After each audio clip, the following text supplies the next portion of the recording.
Dalam 4 tahun terakhir, transaksi melalui e-commerce di Indonesia mengalami peningkatan. Transaksi e-commerce semakin populer dengan menjamurnya perusahaan retail online. Seberapa signifikan sebenarnya peningkatan pengguna serta bagaimana tren e-commerce dalam beberapa tahun ke depan akan saya bahas selengkapnya dalam transaksi dan proyeksi e-commerce di Indonesia. Kita lihat dulu untuk pertumbuhan dari pengguna ataupun pertumbuhan konsumen online di Indonesia sejak tahun 2013 hingga proyeksinya untuk tahun 2016.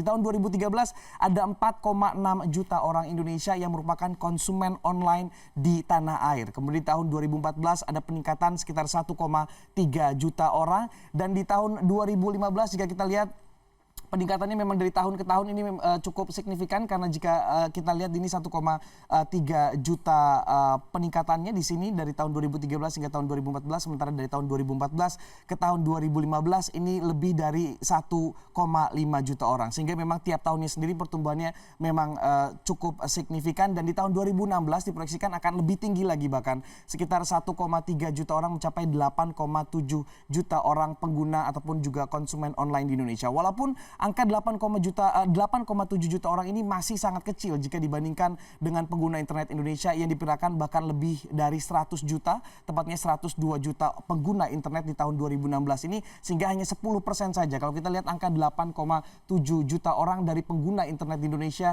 sebanyak lebih dari 100 juta orang, sehingga tidak mencapai bahkan 10%. Dan jika bandingkan juga dengan 250 juta penduduk di Indonesia, ini bahkan hanya 4% saja yang merupakan konsumen online di Indonesia. Bandingkan dengan penduduk di Malaysia, 50% ataupun setengah lebih dari penduduk di Indonesia ini merupakan konsumen online di Malaysia, sehingga memang masih sangat jauh jika dibandingkan dengan Indonesia yang hanya 4% dari total penduduk Indonesia sepanjang tahun 2015 kemarin. Dan jika kita lihat untuk barang-barang apa saja yang paling menarik ataupun yang paling banyak dibeli oleh konsumen Indonesia, kita lihat di tahun 2015 ini pertumbuhannya untuk penjualan e-commerce untuk fashion, tepatnya untuk pakaian dan sepatu ini mencapai 99,1%, sementara di tahun untuk barang-barang elektronik ini pertumbuhannya mencapai 71,5%.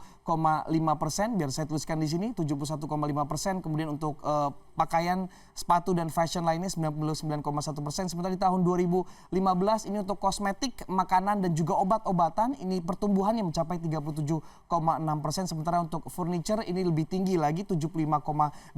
Dan kita lihat di tabel-tabel berikutnya ini merupakan proyeksi dari pertumbuhan keempat barang yang paling dilaku, yang paling banyak dibeli oleh masyarakat Indonesia, yaitu fashion untuk baju dan sepatu, kemudian barang elektronik, kosmetik, makanan dan juga obat-obatan serta furniture. Kita lihat di tahun 2016 memang pertumbuhannya tidak setinggi di tahun 2015 diproyeksikan. Untuk fashion hanya 27%, seperti tahun 2017 22,5%, untuk tahun 2018 hanya 21,2%. Diperkirakan sehingga untuk produk fashion, baju dan juga sepatu ini diperkirakan tahun 2015 merupakan puncak tertinggi dari pertumbuhan penjualan e-commerce untuk produk fashion. Sementara untuk elektronik ini bahkan mengalami kemunduran, diproyeksikan untuk tahun 2017 hingga tahun 2018 pertumbuhannya bahkan tidak mencapai 20%, hanya di tahun 2016 mencapai 33,9%. Kemudian untuk produk makanan, kemudian kosmetik dan juga untuk obat-obatan ini juga trennya akan menurun, diproyeksi untuk tahun 2016 hingga tahun 2018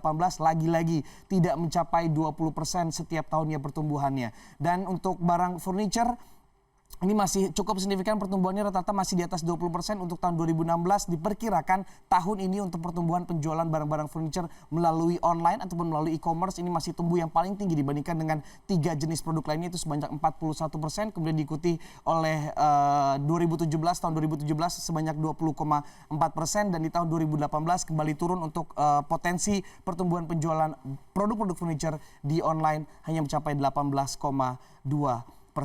Dan jika kita lihat nilainya, dari nilai untuk penjualan barang-barang tersebut yang sudah saya sebutkan secara e-commerce tahun 2015 ini dalam juta dolar, sehingga ini mencapai 2 miliar dolar Amerika Serikat untuk barang-barang produk berupa baju dan juga sepatu, kemudian barang elektronik mencapai 1,2 miliar dolar. Untuk kosmetik dan makanan serta obat-obatan ini mencapai 569 juta dolar Amerika, bukan rupiah, juta dolar Amerika.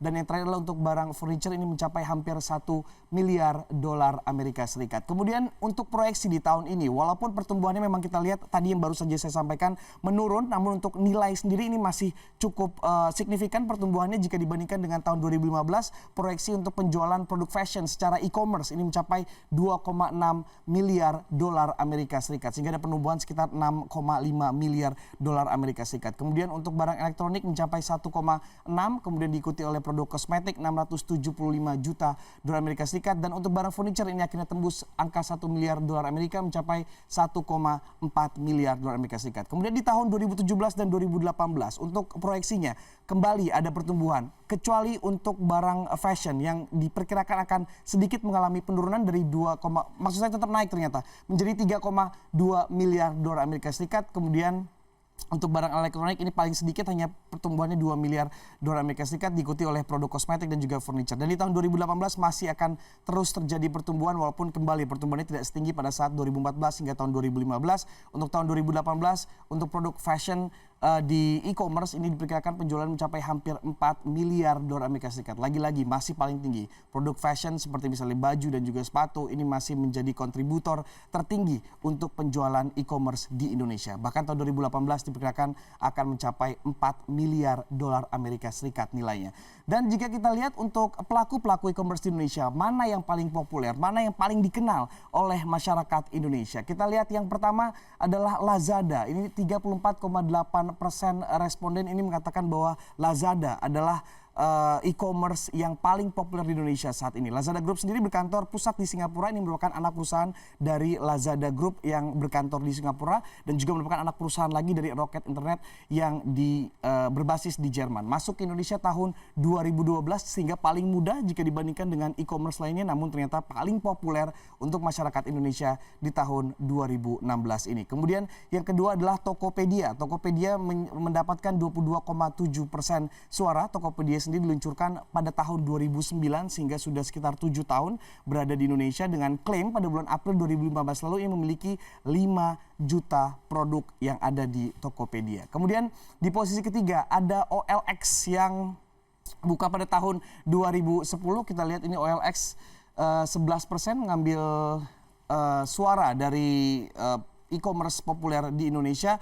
Untuk OLX sendiri di tahun 2010 kemudian diikuti oleh Bukalapak.com mendapatkan 8% suara untuk e-commerce populer di Indonesia, dan yang terakhir adalah Blibli yang mendapatkan 4%. Walaupun sedikit, ini merupakan anak perusahaan dari grup Jarum. Kita kembali dulu ke OLX yang mendapatkan 11%. Ini sebelumnya bernama Tokobagus.com, mungkin Anda pernah dengar, dan juga sebelumnya diganti lagi menjadi Berniaga.com sebelum akhirnya pada tanggal 20 Mei 2014 baru berganti nama menjadi OLX. Kemudian untuk Bukalapak.com ini 8% suaranya mendapat suara untuk e-commerce terpopuler di Indonesia, dan yang terakhir adalah Beli.com yang mendapatkan 4% suara dari responden yang diambil pada bulan Maret lalu di Indonesia. Dan jika kita lihat angka-angka tadi, bahkan untuk yang produk fashion sendiri mencapai hampir 4 miliar dolar nilainya ya.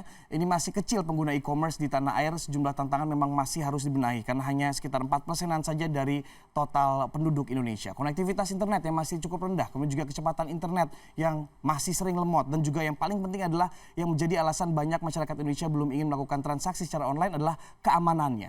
Dan jika tidak dibenahi, ini akan sangat disayangkan. Potensi bisnis jutaan dolar Amerika Serikat ini justru akan direbut perusahaan dari negara lain karena infrastruktur internet dan keamanan transaksi internetnya yang sudah jauh lebih maju.